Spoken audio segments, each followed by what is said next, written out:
Namaskar, my name is Vinay Kumar, and I again welcome you all in my next lecture of the development of Indian Constitution. Well, students, the topic which I have chosen for today's discussion, that is the provisions of the Government of India Act 1935.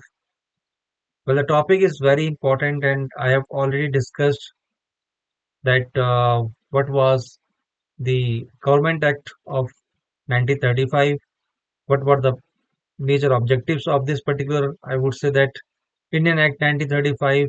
Then we have also discussed the outcomes. We have also discussed that why the Act, yeah, why the Government of India Act 1935 is considered one of the lengthiest and comprehensive act.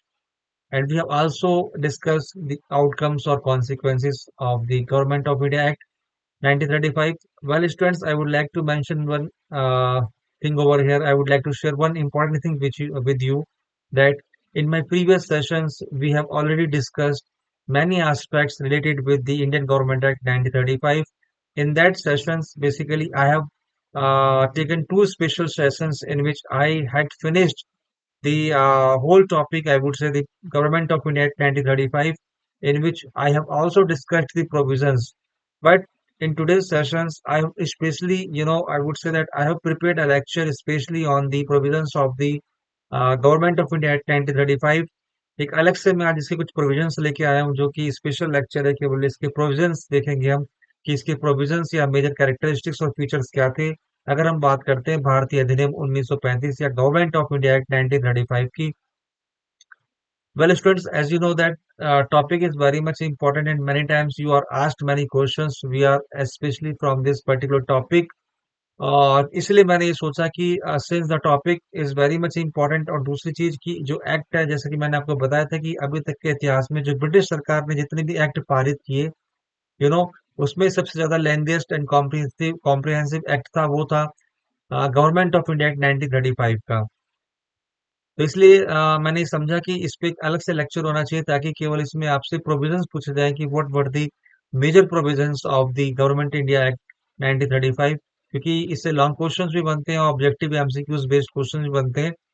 तो एक अलग से थोड़ा सा ध्यान रखिएगा this is the last you I would say that last topic या last lecture as far as the government of India act 1935 is concerned. In my previous lecture, I had discussed about the, I would say, why the act is considered comprehensive or lengthiest act. I have discussed each and every aspect in details.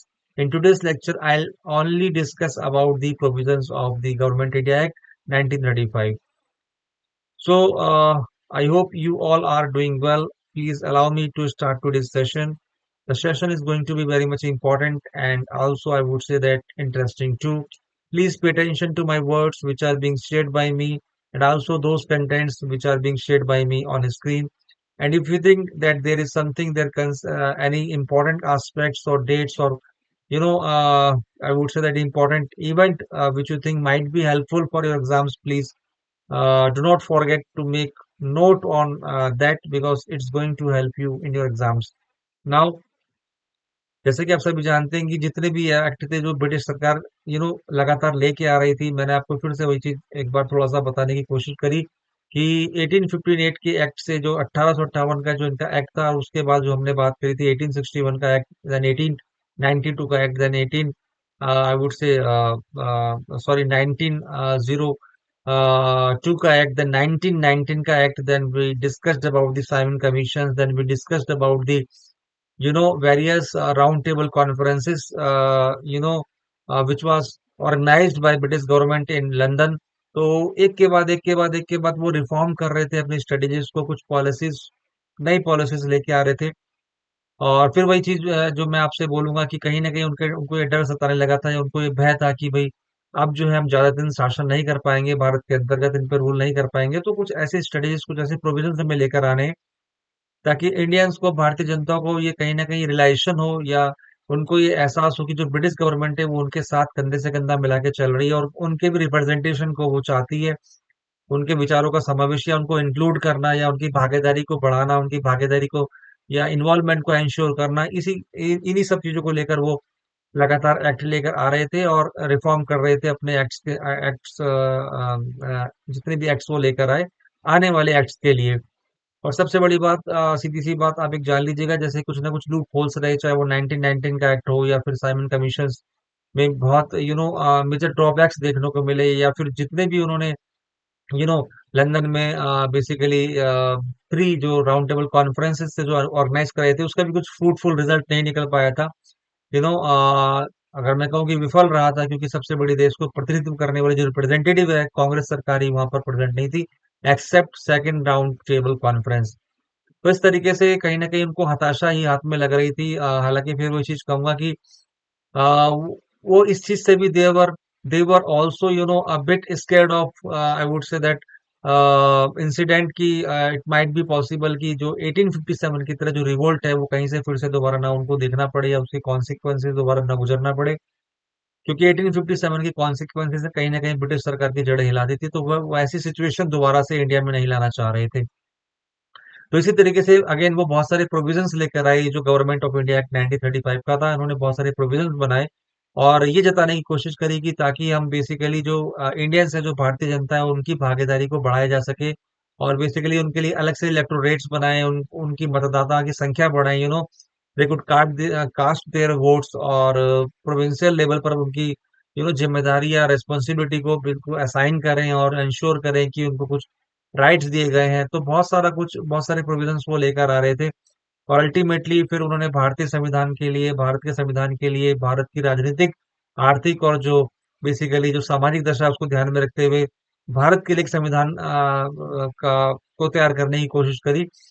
हालांकि फिर वही चीज कहूंगा कि जो Motilal Nehru report थी, उसके अंतर्गत उन्होंने खुद से नेहरू रिपोर्ट जो थी, उन्होंने खुद से यू नो जो लॉर्ड बर्कनहेड थे उसके सामने उन्होंने एक प्रारूप तैयार किया था, जिसमें फंडामेंटल राइट्स का प्रोविजन था, और संविधान का जो ब्लूप्रिंट कहा जाता है, और वो जो वर्तमान में हम जो अपने इंडियन कॉन्स्टिट्यूशन का जो प्रारूप देखते हैं, वो कहीं ना कहीं उसकी नींव वो यू नो पहले से ही पढ़ चुकी थी बेसिकली, जब नेहरू रिपोर्ट आई थी। और उसके बाद से वो फिर साइमन कमीशन हो, या फिर आई वुड से दैट गोलमेज या राउंड टेबल कॉन्फ्रेंसेस हो, तो लगातार वो लोग भारत को या भारत के लिए एक संविधान तैयार करना चाह रहे थे, या उसकी पृष्ठभूमि तैयार कर रहे थे। हालांकि उतनी सफलता तो नहीं मिल पाई, क्योंकि कॉन्फ्लिक्ट्स बहुत थे, विचारों में मतभेद बहुत था।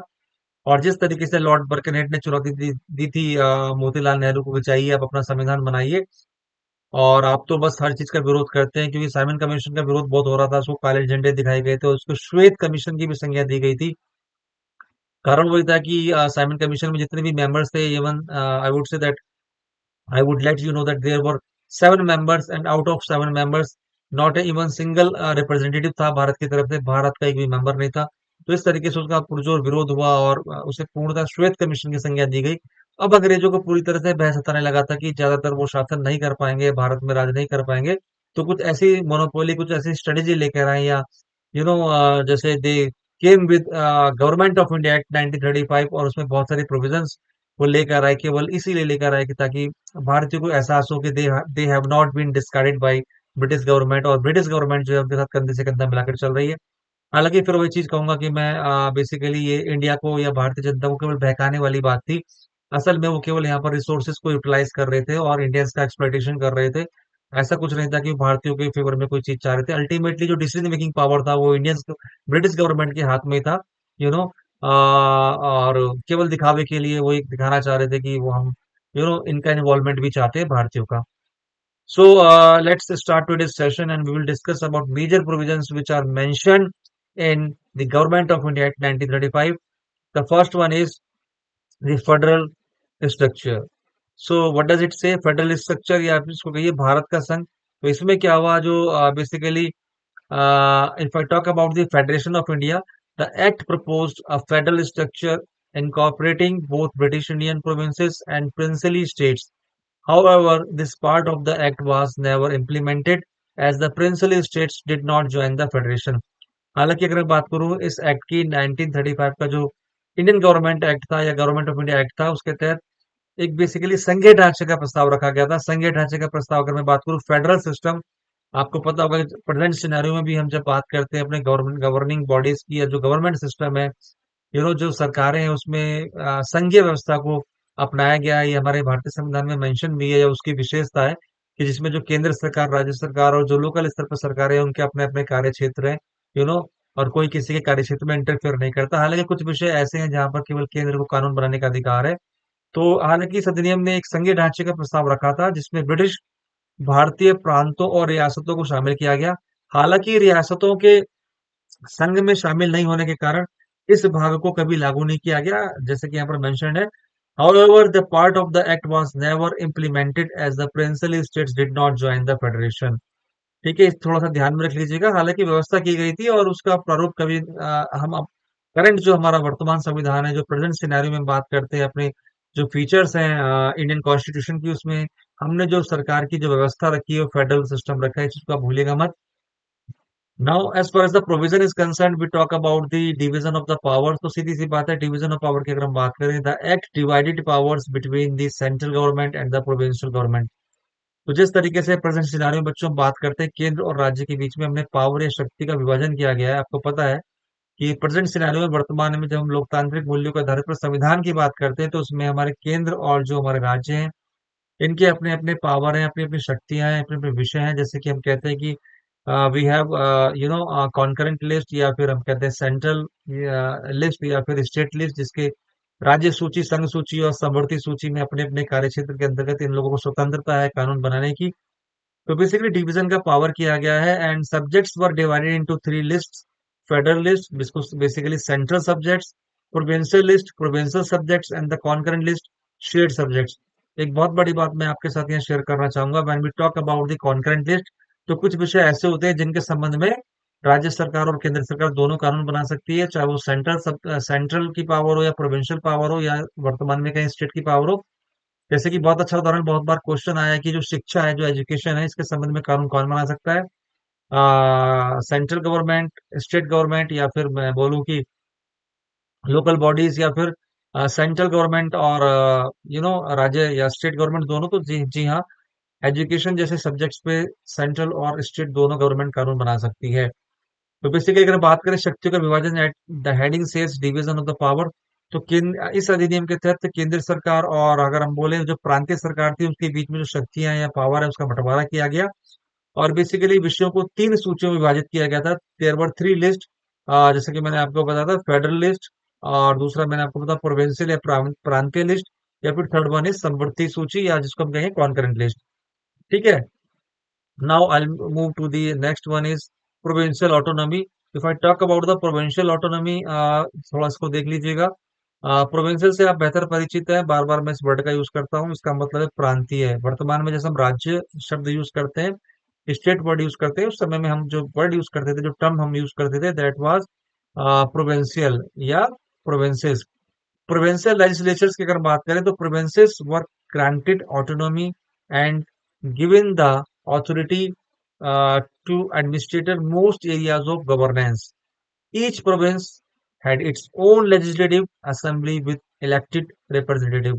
Okay, so what does it say? Key provinces were granted autonomy and given the authority of administrator most areas of governance. Each province had its own legislative assembly with elected representatives. तो basically अगर बात करें, इसमें basically autonomy की बात हो रही है, कुछ स्वायत्तता की बात हो रही है, और इस वर्ड को मैं पहले क्लियर कर चुका हूँ, when we talk about the autonomy या ऑटोनोमस बॉडी। बहुत बार आपने सुना हुआ, जैसे हम कहते हैं कि जैसे जैसे यूजीसी एक ऑटोनोमस बॉडी है, और या मैं कहूँ कि नैक, कुछ ऐसी बॉडीज हैं जिन पे किसी और का आधिपत्य नहीं है, या जो भी वो डिसीजन लेते हैं उनकी अपनी स्वतंत्रता, अपनी फ्रीडम रहती है, वो किसी और का इंटरफेरेंस नहीं चाहते हैं। अब हुआ ये जो 1935 का या 1935 का जो गवर्नमेंट ऑफ इंडिया एक्ट था, इसके अंतर्गत बेसिकली जो प्रांत हैं, जैसे कि वर्तमान में इनको समझे राज्य, तो इन बेसिकली प्रांतों को ऑटोनॉमी या स्वायत्तता प्रदान की गई, यानी कि अपने क्षेत्र में थोड़ा सा इनको पावर दी गई, या कह लीजिएगा डिसीजन लेने में पावर दी, स्वतंत्रता दी गई, ऑटोनॉमी दिया गया, या स्वायत्तता प्रदान की गई। और अधिकार जो एडमिनिस्ट्रेटिव, सॉरी, अधिकांश जो एडमिनिस्ट्रेटिव चीजें थी, या अधिकांश जो प्रशासनिक क्षेत्र थी, उसमें इनको जिम्मेदारी सौंपी गई। प्रत्येक प्रांत की अपनी विधायिका थी, सीधी सी बात है। Each provinces had its own legislative assembly with elected representative, यानी कि प्रत्येक प्रांत की अपनी विधायिका होती थी, और जिसमें निर्वाचित प्रतिनिधि होते थे। ये थोड़ा सा ध्यान रख लीजिएगा, बहुत इंपॉर्टेंट इसका प्रोविजन है। Now if I talk about the governance, sorry governors role, जो राज्यपाल की भूमिका थोड़ा सा देख लेते हैं। वर्तमान में भी आपको पता है कि जब हम स्टेट की बात करते हैं तो स्टेट के पास अपना एक गवर्नर होता है, राज्यपाल होता है, जिसकी नियुक्ति याद रख लीजिएगा वो राष्ट्रपति के द्वारा करता है, आप कह सकते हो।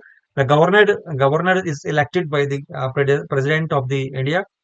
और हालांकि फिर वही चीज कहूंगा कि बेसिकली पावर तो ऐसे अगर आप देखेंगे इनडायरेक्टली सीएम के हाथ में होती है, जो मुख्यमंत्री या चीफ मिनिस्टर होते हैं। लेकिन फिर वही चीज कहूंगा कि जो स्टेट का जो प्रथम नागरिक है, जो फर्स्ट पर्सन है, आप इस तरीके से समझिए, जो फर्स्ट सिटीजन है वो गवर्नर होता है। ये दो तीन बातें मैंने आपके साथ शेयर करी, बहुत इंपॉर्टेंट है, इसको ध्यान में रखिएगा, कई बार क्वेश्चंस बनते हैं। So while provinces enjoyed autonomy, governors retained significant powers, including the ability to dismiss ministers and legislative by ordinance. तो हालांकि प्रांतों जो थे, जो प्रोविंसेस थे, उनको स्वायत्तता प्राप्त थी, ऑटोनॉमी प्राप्त थी, लेकिन राज्यपाल के पास अपनी कुछ महत्वपूर्ण शक्तियां थी, और जिसके आधार पर वो मंत्रियों को यानी कि मिनिस्टर को बर्खास्त कर सकता था, या कोई अध्यादेश द्वारा कानून बना सकता था। आज भी ऐसा होता है, अगर कुछ लगता है उसको, कुछ स्पेशल विषय है और उसको कुछ कानून बनाना है, तो वो बना सकता है। और साथ में साथ basically the ability to dismiss ministries and legislate by ordinance, तो ये उसके पास पावर है राज्यपाल के पास। हालांकि प्रांतों को या प्रोविंसेस को स्वतंत्रता दी गई, ऑटोनॉमी दी गई, लेकिन राज्यपाल के पास खुद की, स्वयं की, खुद अपनी महत्वपूर्ण शक्तियां थी, इस चीज को भूलिएगा मत। Now if I move to the next heading which is the dyarchy out at the centre. तो if I talk about the dyarchy at the centre, या इसको हिंदी में कह लीजिएगा कि बेसिकली केंद्र में द्वैध शासन, इसको अगर हिंदी में ट्रांसलेट करेंगे, देखिए I will try to make the concept या make the headings in both the languages, या बाइलिंगुअल मैं कोशिश करता हूँ ज्यादातर चीजों को बनाने की, ताकि एटलीस्ट जो मेन हेडिंग्स हैं या जो मेन टर्म्स हैं, उसको आप उसमें कंफ्यूज ना हो समझने में। अब डायरकी का मतलब होता है द्वैध, अब ये बोल रहा है डायरकी एट द सेंटर, की केंद्र में द्वैध शासन, इसको थोड़ा सा देखते हैं, बहुत इंपॉर्टेंट प्रोविजन है, main provision as far as the Government of India Act 1935 is concerned. Division of subjects. So the central government was divided into reserved and transferred subjects. ये मैं आपको पहले ही बता चुका हूँ, बेसिकली जब हम विषयों के चुनाव की बात करते हैं तो कुछ सब्जेक्ट्स हमने ट्रांसफर्ड में रखे यानी कि हस्तांतरणीय, और कुछ हमने रिजर्व में रखे यानी कि आप कह लीजिएगा बेसिकली संरक्षित विषय थे। So the central government has divided into reserved and transferred subjects. Reserved subjects were controlled by the Governor Central, while transferred subjects were managed by Indian Minister.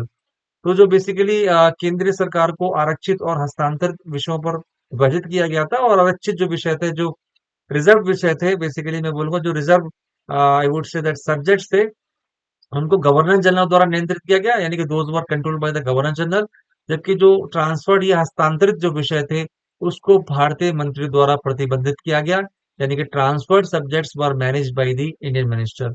Okay, इसकी हम बात पहले से कर चुके हैं विस्तार से, जहां तक विषयों का सवाल है, ट्रांसफर्ड एंड रिजर्व। तो if you want to go through those contents again, you can. Now, if I'll move to the next one, next provision, what does it say? That Governor's Central's power, sorry, Governor General's power. देखिए, एक बात का ध्यान रख लीजिएगा, जो governor general हुआ करता था, बहुत उसके पास पावर होती थी, बहुत उसके पास विशेष क्षेत्र अधिकार होते थे, और बेसिकली गवर्नर जनरल सर्वे सर्वा होता था, और ब्रिटिश सरकार में, ब्रिटिश गवर्नमेंट में उसकी एक मेन अहम पहचान होती थी गवर्नर जनरल की। So the Governor General retained control over defense, external affairs, and other critical matters. He had the power to to veto legislation and issues ordinances. Basically अगर हम बात करें गवर्नर जनरल की शक्ति की बात करें, या power of the governor general की हम बात करें, तो कुछ विशेष मामले, जैसे कि मैं बता चुका हूँ, डिफेंस यानी कि रक्षा, एक्सटर्नल अफेयर्स यानी कि विदेशी मसले, या फिर मैं बोलूँ other official sorry critical matters, कुछ ऐसे मैटर जिसको क्रिटिकल श्रेणी में रखा जा सकता था, तो उसके पास विधेयकों को वीटो करने की या फिर अध्यादेश जारी करने की शक्ति थी। Government he had the power to veto legislation and issue ordinance. ये मेन पॉइंट है, इसको आप दिमाग में रखिएगा, कई बार एग्जाम में पूछा जाता है, गवर्नमेंट जो जनरल है, सॉरी गवर्नर जनरल है, उसकी पावर के संबंध में। Now we will discuss about the bicameral legislature, या आप इसको कह सकते हैं द्विसदनीय विधानमंडल। तो बाई कैमरल लेजिस्लेचर की अगर मैं बात करूं, इसका सबसे अच्छा उदाहरण आप देख सकते हो कि we are the citizen of Uttar Pradesh, या यूपी के, if you are we are since we are the citizen of Uttar Pradesh, तो आपको पता है यहाँ पर हमारे बेसिकली विधानमंडल में दो सदन है, विधान परिषद और विधान सभा। तो इसी तरीके से अगर आप सेंट्रल लेवल पे बात करें तो उनके पास पार्लियामेंट या संसद की बात करें तो it consist of, I would से, लोकसभा और राज्यसभा। तो उसी तरीके से बाई कैमरल लेजिस्लेचर की बात हम करें तो काउंसिल काउंसिल ऑफ स्टेट की अगर हम बात करें, या राज्य परिषद कह सकते हैं इसको, या आप इसको कह सकते हैं उच्च सदन। तो जिस तरीके से अभी वर्तमान में पार्लियामेंट के अंतर्गत हम लोकसभा और राज्यसभा की बात करें, तो जिस तरह से हम उच्च सदन निम्न सदन की बात करते हैं, ठीक इसी तरीके से जो गवर्नमेंट ऑफ इंडिया एक्ट 1935 था, उसमें जो काउंसिल ऑफ स्टेट या राज्य परिषद, उसको उच्च सदन कंसिडर किया जाता था। So this was the upper house of the central legislature, and members were partially elected and partially nominated with a term of office lasting 6 years. समझ लीजिएगा, इंपॉर्टेंट लाइन है, दोबारा सुनिएगा। This was the upper house of the central legislature, members were partially elected and partially nominated with a term of office lasting 6 years. तो basically यहाँ पर थोड़ा जानने की कोशिश कीजिएगा कि यह जो है केंद्रीय विधानमंडल का उच्च सदन था, राज्य परिषद की बात मैं कर रहा हूँ, और सदस्यों को आंशिक रूप से निर्वाचित और आंशिक रूप से मनोनीत किया जाता था, जिनका कार्यकाल 6 वर्षों का था। तो कई बार कार्यकाल पूछ ले जाते हैं। 1935 का जब गवर्नमेंट ऑफ इंडिया एक्ट की बात होती है, तो उसमें जब हम बेसिकली राज्य परिषद की बात हम करते हैं, तो ये काफी इंपॉर्टेंट क्वेश्चन बनता है आपके लिए। Now I would say that संघीय विधानसभा, या इसको आप कहोगे निचला सदन या लोअर हाउस, ध्यान रखिएगा टर्म दोनों यूज कर रहा हूं मैं। फेडरल असेंबली यानी कि संघीय विधानसभा, निचला सदन यानी कि लोअर हाउस। तो फेडरल असेंबली लोअर हाउस, या संघीय विधानसभा निचला सदन। तो basically this was the lower house of the central legislature, members were elected for a term of 5 years। तो यह केंद्रीय विधानमंडल का जो है निचला सदन था, और जो मेंबर्स हुआ करते थे, जो सदस्य हुआ करते थे, उनका जो कार्यकाल था वो 5 साल यानी कि 5 years का होता था। समझ गए? Is that clear? I hope that all the points which I am explaining for you people are, I would say that, simple and not, I didn't make it, I would say that complicated, because concept जो है मैं clear करने की कोशिश कर रहा हूँ, और चीजों को मैं हिंदी और इंग्लिश दोनों लैंग्वेज में लेके चल रहा हूँ। मेन टर्म्स है, आपको किसी भी तरह की कोई प्रॉब्लम ना हो, इसीलिए it is my duty to make the things clear for you people. And again I would request you to please understand the concept, चीजों को रटे नहीं, बिकॉज अगर आपकी चीजों को कंसेप्ट को क्लियर करके चलते हैं तो एग्जाम्स में आपके लिए बहुत हेल्पफुल होता है। Now I'll move to the next, because it is also a very much important provision of the Government of India Act 1935, extended franchises, या आप इसको कह सकते हो विस्तृत मताधिकार।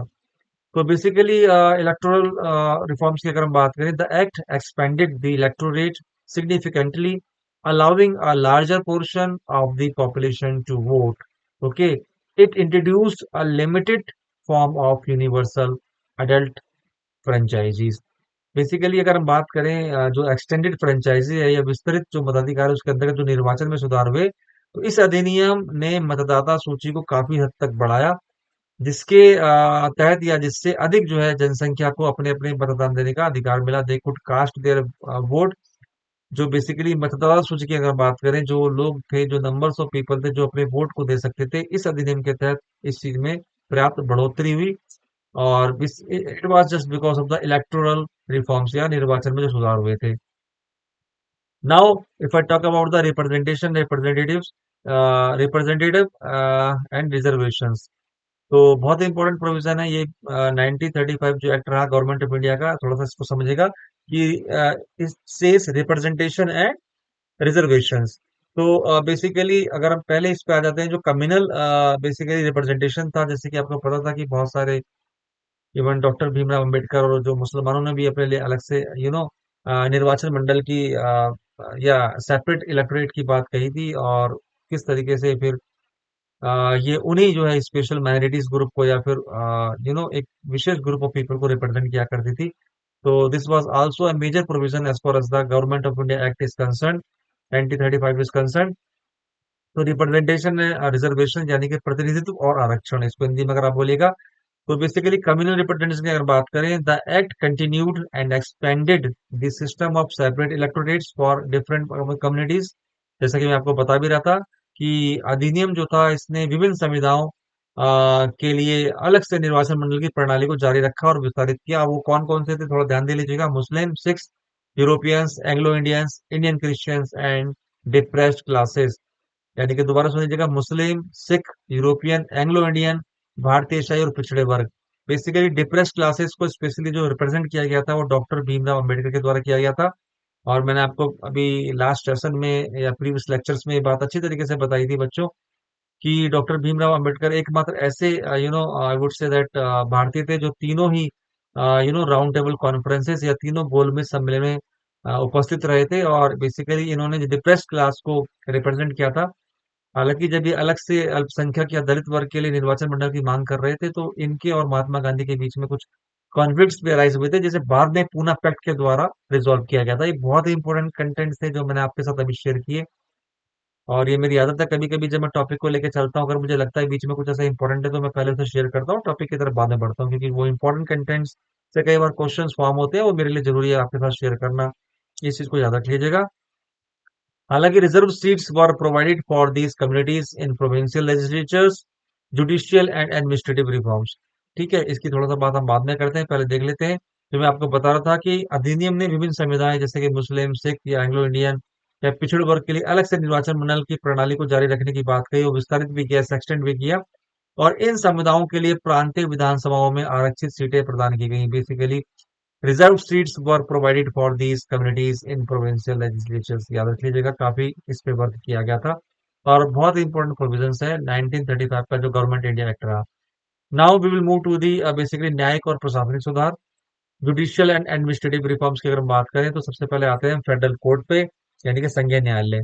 तो the act established a federal court of India which served as the highest court in the country, dealing with disputes between provinces and between the center and provinces। तो इसमें क्या है, बेसिकली संघीय न्यायालय की हम बात करें, फेडरल कोर्ट की बात कर रहे हैं, तो इस अधिनियम ने भारत का संघीय न्यायालय स्थापित किया, जो देश का सर्वोच्च न्यायालय था। याद रख लीजिएगा, the act established a federal court of the India which served as the highest court of the would say country. और प्रांतों के बीच में या फिर केंद्र और प्रांतों के बीच में जो भी डिस्प्यूट्स होते थे, जो भी कॉन्फ्लिक्ट्स होते थे, उसका ये निपटारा करता था। याद रखिएगा, दो बात मैंने बोली, प्रांतों के बीच में यानी कि अमंग दी डिफरेंट प्रोविंसेस, और साथ में प्रोविंसेस और जो बेसिकली स्टेट के बीच में या सेंटर के बीच में, सॉरी सेंटर और प्रोविंसेस के बीच में जो चीजें थी या डिस्प्यूट्स थे, उनका भी ये निपटारा करता था। तो इस अधिनियम ने भारत का संघीय न्यायालय स्थापित किया, जो देश का सर्वोच्च न्यायालय था, और प्रांतों के बीच में या फिर केंद्र और प्रांतों के बीच में डिस्प्यूट्स का ये निपटारा करता था। Now let's move to the next provision of the act 1935 Indian government, which talks about the public service commission, यानी कि लोक सेवा आयोग। तो इस चीज से तो आप अभी भी परिचित हैं, विभिन्न जो हमारे एग्जाम्स अभी भी कंडक्ट जो कराते हैं ये अच्छे एडमिनिस्ट्रेटिव लेवल पर, यूपीएससी या यूनियन पब्लिक सर्विस कमीशन, तो उसी की मैं बात कर रहा था कि कहीं ना कहीं उसको एक प्लेटफॉर्म मिला, ये जो 1935 का जो अधिनियम था, public service commissions. It provided for the establishment of federal and provincial public service commissions to oversee the recruitment and administration of civil services. तो ध्यान से सुन लीजिएगा, बेसिकली अगर हम बात करें लोक सेवा आयोग, तो इसने जो है संघीय और प्रांतीय लोक सेवा आयोग की स्थापना का प्रावधान किया, जो सिविल सेवाओं की भर्ती और प्रशासन की देखरेख करते थे। तो it provided for the establishment of federal and provincial public service commissions to oversee the recruitment and administration of civil services. और आज भी जो आप जो रूप देखते हो, जो civil services basically are recruited या जो एग्जाम्स कंडक्ट कराते हैं यूपीएससी, तो इस अधिनियम ने यानी कि 1935 का जो गवर्नमेंट इंडिया एक्ट था, इसने संघीय और प्रांतीय लोक सेवा आयोग की स्थापना का प्रावधान किया था या रखा था। बहुत इंपॉर्टेंट फैक्ट है बच्चों, ये प्रोविजन है, इसको याद रख लीजिएगा।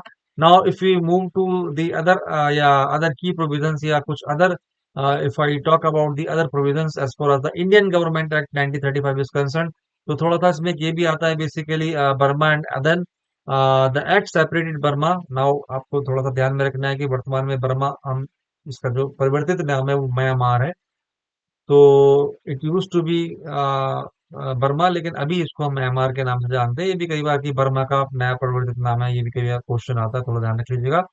Act separated Burma from India, making it A separate colony. तो बेसिकली अगर मैं बात करूं बर्मा के संबंध में, तो इस अधिनियम ने बर्मा, जो कि अब म्यांमार के नाम से जाना था, इसको भारत से अलग कर दिया और एक अलग उपनिवेश बना दिया। ओके, एडन, सॉरी अदन, if I talk, yes, name it in Hindi. कि अदन या एडन को भी अलग कर दिया गया और इसको अलग करके कॉलोनी ऑफ अदन का हिस्सा बना दिया गया। ठीक है, दो इंपॉर्टेंट प्रोविजन है, इसको भी आप इंक्लूड करेंगे, भूलेंगे नहीं। इमरजेंसी पावर्स, अगर हम बात करें कुछ आपातकालीन शक्तियों की, इमरजेंसी पावर्स की, so the act granted the governor general and provincial governors emergency powers to handle situations of internal disturbance, external aggression and financial instability। याद रख लीजिएगा, बहुत इंपॉर्टेंट है ये भी एक्ट। अगर हम बात करें कुछ आपातकालीन शक्तियों की, तो ये जो अधिनियम था, यह इंडियन गवर्नमेंट एक्ट 1935 था। इसने गवर्नर जनरल और प्रांतीय राज्यपालों को आंतरिक अशांति यानी कि कलह, कॉन्फ्लिक्ट और बाहरी आक्रमण और वित्तीय अस्थिरता की स्थितियों से निपटने के लिए आपातकालीन शक्तियां प्रदान की। So basically, if we talk about the Government of India Act 1935, the act granted the Governor General and provincial governors emergency powers to handle situations of internal disturbance, and external aggressions and financial instability। तो ये power हमें दी गई थी किसको? Basically the governor general और प्रांतीय राज्यपाल जो प्रोविंशियल गवर्नर्स हुआ करते थे। Now, let's move to the next heading, which talks about the basically salient province या main जो इसके provision थे या features थे। Since we are discussing about the provisions of the Act 1935, तो अगला देखते हैं impact and implementation। बेसिकली अगर हम बात करें इसके प्रभाव की, इम्पैक्ट की या क्रियान्वयन या इसको हम बोलेंगे इम्प्लीमेंटेशन, तो उसमें हम पहले वाले को देख लेते हैं। पहले provincial autonomy in practice. Provincial autonomy was implemented, leading to the formation of ministers in provinces with significant Indian participation। तो प्रांतीय स्वायत्तता का अगर बात करें या जो बात कर रहे थे अभी, जो स्वायत्तता या ऑटोनॉमी की बात कर रहे थे प्रांतीय प्रोविंशियल स्तर पर, तो बेसिकली प्रांतीय स्वायत्तता लागू की दी गई थी कि बहुत बड़ा कैरेक्टरिस्टिक्स है या प्रोविजन है कि इस एक्ट के तहत में अगर हालांकि बात तो पहले से गवर्नमेंट जो ब्रिटिश की गवर्नमेंट थी बहुत पहले से इस चीज को अपने एक्ट में इंक्लूड कर रही थी कि जो प्रोविंसेस हैं, विभिन्न प्रोविंसेस हैं इंडिया के अंतर्गत, उनको थोड़ा सा ऑटोनॉमी या स्वायत्तता प्रदान की जाए। तो इस एक्ट के तहत भी इस चीज पे बहुत इस चीज का विशेष ध्यान दिया गया कि प्रांतीय स्वायत्तता लागू की गई, यानी कि प्रोविंशियल ऑटोनॉमी वाज इम्प्लीमेंटेड, जिसने प्रांतों में मंत्रालयों का गठन हुआ और महत्वपूर्ण भारतीय भागीदारी हुई। देखिएगा, leading to the formation of ministers in provinces with significant Indian participation. और बेसिकली इस एक्ट का या 1919 की बात करूं या जो भी मेजर एक्ट्स आए ब्रिटिश गवर्नमेंट के द्वारा, इन्होंने कहीं ना कहीं सुनिश्चित किया, इंश्योर किया किसको? इंडियन पार्टिसिपेशन को। इंडियन पार्टिसिपेशन के भागीदारी को सॉरी को सुनिश्चित किया, इंश्योर किया। तो ये बहुत जरूरी था प्रोविजंस। बेसिकली इससे बहुत ज्यादा काम हुआ कि जो प्रांत है, जो प्रोविंसेस है, इसको एक तो स्वायत्तता प्रदान की जाए और जो बेसिकली जो इंडियंस हैं उनकी भागीदारी को सुनिश्चित या इंश्योर किया जाए। ठीक है, now central government, if I talk about the केंद्र सरकार, तो despite the proposed federal structure, the central government dialectal system was not fully implemented due to the non-participation of princely states। ध्यान रख लीजिएगा, जो प्रस्तावित जो बेसिकली संघीय ढांचे था, जो फेडरल गवर्नेंस या फेडरल स्ट्रक्चर जो प्रस्ताव हुआ था इस एक्ट के तहत, केंद्र सरकार की द्वैत प्रणाली को रियासतों की भागीदारी न होने के कारण, बेसिकली जो प्रिंसली जो यहाँ पर वर्ड यूज हुआ है, जो रियासत की भागीदारी नहीं थी, उनका इन्वॉल्वमेंट नहीं था, तो उसके कारण ये पूरी तरह से लागू नहीं हो पाया। Despite the propose federal structure, the central government's dyarchical डायarchical system was not fully implemented due to the non participation of princely states. ठीक है, हालांकि व्यवस्था थी, प्रोविजन था, याद रख लीजिएगा। लीगेसी की अगर हम बात करें, जो कुछ चीजें ऐसी होती हैं जो बेसिकली वर्तमान में एक आधारशिला या बुनियाद, एक फाउंडेशन तैयार करती हैं और बाद में उसका फायदा होता है, उसमें पूरी इमारत बनती है। जैसे कि अगर मैं बात करूं, the provisions of the government of India act 1935 laid the groundwork for the Indian constitution. ध्यान से सुनिएगा, बहुत ही इंपॉर्टेंट लाइन है। The provisions of the government of India act 1935 laid the groundwork और foundation for the Indian constitution. जैसा कि मैं आपको बता रहा था कि वर्तमान में अगर हम इंडियन कॉन्स्टिट्यूशन की बात करते हैं, भारतीय जो हमारा संविधान है उसकी बात हम करते हैं, उसके स्वरूप या प्रारूप जो वर्तमान में आप देखते हो, उसकी फाउंडेशन 1935 के एक्ट में या आधारशिला वो तैयार कर दी गई थी। याद रख लीजिएगा, ये लीगेसी चली और अंत में हमें एक अपना भारतीय संविधान, उसका जो प्रारूप देखते हैं हम, वो हमें मिला। विस्तृत संविधान हमें मिला, एक दुनिया का सबसे लंबा लेंथीएस्ट कॉन्स्टिट्यूशन हमारा है। बट अगर उसकी फाउंडेशन की बात करें, उसके ग्राउंड वर्क की बात करें, वो पहले ही इस 1935 का जो एक्ट था गवर्नमेंट ऑफ इंडिया एक्ट 1935 का जो एक्ट था उसमें बना दी गई थी या उसमें वो आधारशिला तैयार कर दी गई थी। Many of its features were adopted and adapted in the constitution of India which came into effect in 1950। कितनी महत्वपूर्ण बात है बच्चों ये, बहुत इंपॉर्टेंट कंटेंट है। जैसा कि मैं आपको बता रहा था कि बेसिकली हम कुछ अच्छी चीजों को लेते हैं, उसको फिर हम आगे ट्रांसफर करते हैं, फिर उसमें कुछ और भी हम कुछ इम्प्रोवाइज करते हैं, कुछ उसमें चेंजेस लाते हैं, कुछ इनोवेशंस करते हैं, कुछ स्टडीज चेंज करते हैं, कुछ रिफॉर्म करते हैं, और फिर उस चीज को जो टॉप क्रीम होती है उसको फिर, या कह लीजिएगा जो एक्सट्रैक्ट होता है उसको हम फिर आगे उसको ट्रांसफर करते हैं, ट्रांजिस्ट करते हैं। सेम चीज यही हुई थी कि बहुत सारे फीचर्स, बहुत सारे प्रोविजंस, ये क्या ये यहाँ पर ये बोलना चाह रहा है, बहुत सारे ऐसे प्रोविजंस थे जो 1935 का इंडियन गवर्नमेंट एक्ट था उसमें वो अडॉप्ट किए गए थे, लेकिन कहीं ना कहीं वो जो वर्तमान में हमें इंडियन कॉन्स्टिट्यूशन का जो प्रारूप देखने को मिलता है उसमें वो अडेप्ट किए गए, यानी को हैव बीन अडेप्टेड, यानी कि उनको वैसे उनके अनुकूल बनाया गया, या ताकि वो कॉम्पेटेबल हो और उनको वहाँ एडजस्ट किया जा सके, वहां से उठाया गया। जैसे बहुत सारी चीजें यहाँ पर थी, हम फेडरल गवर्नमेंट की बात करते हैं, हमने यूनियन पब्लिक सर्विस कमीशन की बात करी, हमने फेडरल सिस्टम देखा, हमने जो पावर थी उसका हमने बंटवारा देखा, सेंट्रल और राज्य स्तर पर, स्टेट लेवल पर। फिर हमने उसमें सूचियों की बात करी, हमने कॉन्करेंट सूची की बात करी या लिस्ट की बात करी, हमने फेडरल सिस्टम या यूनियन यूनियन लिस्ट की बात करी, फिर हमने कॉन्करेंट लिस्ट की बात करी। तो इस तरीके से ये चीजें आज भी देखने को मिलती है। तो सीधी सी बात है, एज इट सेज कि many of its features were adopted and adapted in the constitution of India which came into effect in 1950। आपको पता है कि हमारा जो भारतीय संविधान है बच्चों, वो 1950 में लागू किया गया था। It was implemented in 19 I would से 50। 1950 से पूरे भारत में हमारा भारतीय संविधान लागू हुआ, इफेक्ट हुआ, इफेक्ट में आया, प्रभाव में आया। तो this was all about today session. If I conclude the entire content, थोड़ा सा कंक्लूजन भी देख लीजिएगा, बहुत इंपॉर्टेंट होता है जब कभी भी हम किसी टॉपिक को डिस्कस करते हैं। तो it becomes imperative for us to go through some extract या those points which talks about the an idea या whole idea about the concept, ठीक है, in itself. So the Government of India Act 1935 was a landmark legislation that introduced extensive reform in the governance of British India. It aimed to provide greater autonomy to provinces, proposed a federal structure, and expanded the electorate, among other significant changes. Although not fully implemented as intended, the Act's provisions significantly influenced the subsequent constitutional development in India. तो बात वही है, अभी तक के lecture में मैंने आपके साथ जो भी बात वार्तालाप करी, जो भी मैंने डिस्कस किया कि जो 1935 का जो गवर्नमेंट ऑफ इंडिया एक्ट कह लीजिए, या भारतीय अधिनियम 1935 कह लीजिए, या गवर्नमेंट ऑफ इंडिया एक्ट 1935 कह लीजिए, ये एक लैंडमार्क था, बेसिकली एक मील का पत्थर साबित हुआ।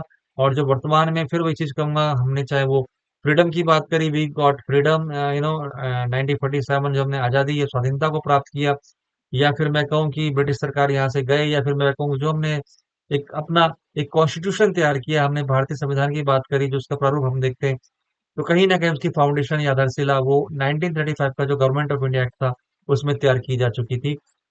और बहुत सारी चीजें इसमें ऐसी थी, बहुत सारी प्रोविजंस ऐसे थे बच्चों इसमें ऐसे, जिसने आगे आगे जो स्टडीज बन रही थी, आगे जो रिफॉर्म हुए उस चीज को बूस्ट किया।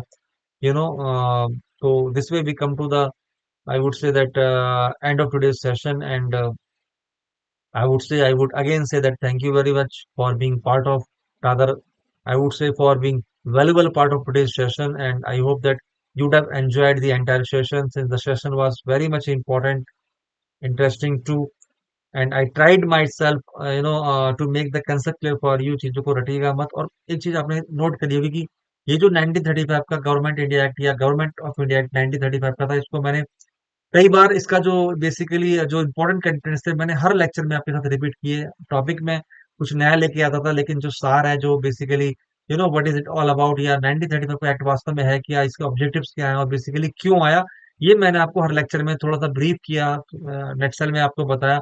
अब मुझे उम्मीद है कि अगर इनसे क्वेश्चंस बनते हैं, स्पेशली एमसीक्यूज बेस्ड क्वेश्चंस बनते हैं, तो आप इसको भूलेंगे नहीं, क्योंकि कॉम्पिटेटिव एग्जाम्स में बहुत बार इनसे क्वेश्चंस बने हैं, याद रख लीजिएगा। और वो पॉइंट दिमाग में रखिएगा जो मैंने आपको आपके साथ शेयर किए हैं, दोज आर कॉम्पिटेटिव पॉइंट्स। और फिर वही चीज एक बार से अगर आपको लगता है कुछ, if there is any difficulty, तो I request you to please go through my videos again and again and again, it will help you out. So thank you very much. I would say that I'll see you in my next lecture. of the development of Indian Constitution. Till then, have a nice day. Take care of yourself. Bye bye सभी को और नमस्कार, शुक्रिया, धन्यवाद।